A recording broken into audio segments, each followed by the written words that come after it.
प्रणाम। हमारा वीडियो में बहुत बहुत सब लोग के स्वागत बा। बहुत बहुत ढेर सारा स्वागत बा। धन्यवाद।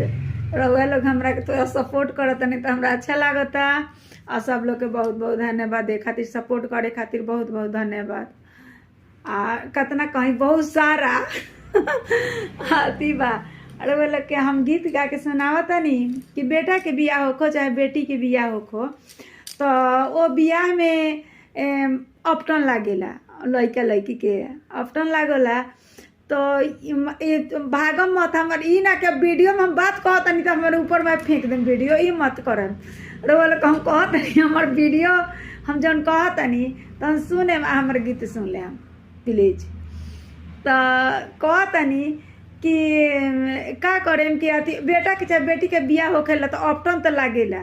तो अब इतना लंबा ना करे में के में हम मिक्स करके गीत गा देवतनी कि अपटन के गीत गावतनी कि अरे बाबा जी के खेत में उपीज गल हर दिया, उपीज गल हर दिया। अरे पापा जी के खेत में उपीज गल हर दी।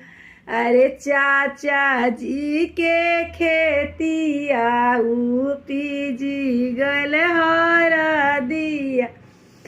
अरे भैया जी के खेतिया उपीज गल हर दिया।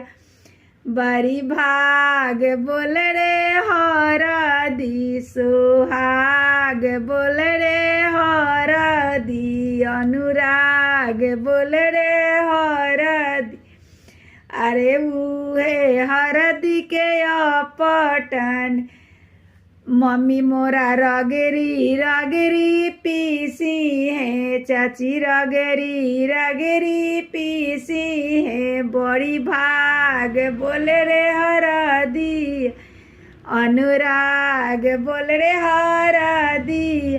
अरे उहे हरदी के अपटन हमर दुलरुआ बाबू के लगाई में, अपना दुलारू बबनी के लगाई में। बड़ी भाग बोल रे हरदिया, अनुराग बोल रे हरदिया। अरे जीजा जी के खेतिया उपीज गल सरसौआ, बड़ी भाग बोल रे सर